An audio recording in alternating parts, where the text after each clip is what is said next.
Depuis la nuit des temps, le statut des chats n'a cessé d'évoluer. Longtemps vénéré en Égypte, il était associé au symbole de protection. Son statut de divinité n'a pas résisté au Moyen-Âge et son hostilité faisant du chat un animal effrayant, pouvoir maléfique et porteur de maladies. De nos jours, en mettant ses talents de chasseur à notre service, il a su trouver sa place dans nos grandes villes. Des lieux ont même ouvert en France dédiés aux chats où ils retrouvent un semblant de leur statut d'antan. C'est à Bastille que l'on a vu naître le Café des Chats. Florent Lomé en est le propriétaire. Il a ouvert cet établissement en 2013.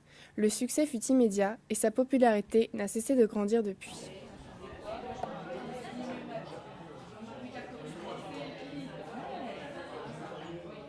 Véritable lieu de vie accueillant 13 chats, ils partagent également leur espace avec les humains, venant pour boire ou manger dans cet environnement si spécial. C'est ce que nous explique Florent Lomé. Au sein du Café des Chats, on vient pour profiter de la compagnie des chats, mais pas pour en louer un à proprement parler. Tous les chats qui sont présents au sein de l'établissement viennent d'associations qui font de la protection animale. Pour nous, c'était important de nous inscrire dans cette démarche et de proposer à des chats qui s'entendraient bien entre eux et qui s'épanouiraient au sein du café, tout simplement une nouvelle maison. Notre rapport à l'animal, il s'inscrit en fait effectivement sur ces deux versants. Il y a le côté très paternel avec nos chats parce que oui, les gens nous posent des questions. Vous connaissez tous leurs prénoms ? Non, ils ont des numéros en fait sous le cou. Évidemment qu'on connaît leurs prénoms parce qu'on les côtoie. Moi pour ma part 7 jours sur 7, du coup on s'attache beaucoup à eux. Par contre, indéniablement, on n'est rien sans eux, tout simplement parce que c'est eux qui nous abordent de la clientèle et parce que derrière il y a tout un business. Effectivement, c'est un restaurant qui emploie 15 salariés et il faut payer tout le monde à la fin du mois.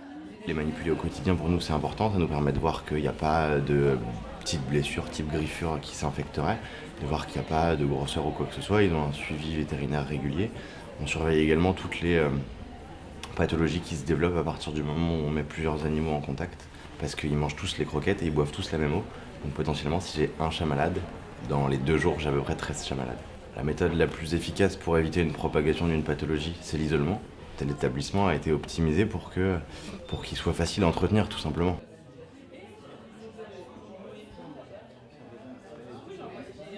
Le Café des Chats attire une clientèle cosmopolite. The reason I know, because in London there is a place similar to this one that don't sell alcohol though. Ah, il se câline, ça ronronne. Moi, je sais que je suis venue exceptionnellement pour le Café des Chats parce que j'ai perdu mon chat et c'était une espèce de thérapie que je fais en même temps, en venant déguster aussi les choses originales aussi, avec des chats un peu partout dans le restaurant. C'est la première fois, c'est atypique. Well, it's a little bit rustic, it's a little bit rough, but we like it. It's Paris, it's different,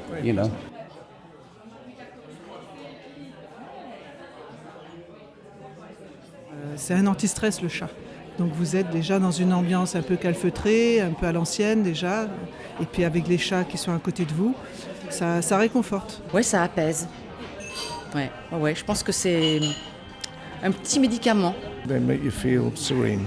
So more of that in the world. That's exactly what we need.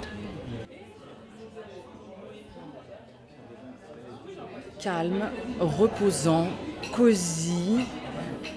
C'est une atmosphère étudiée pour les chats. When you have a dog, the dog lives with you.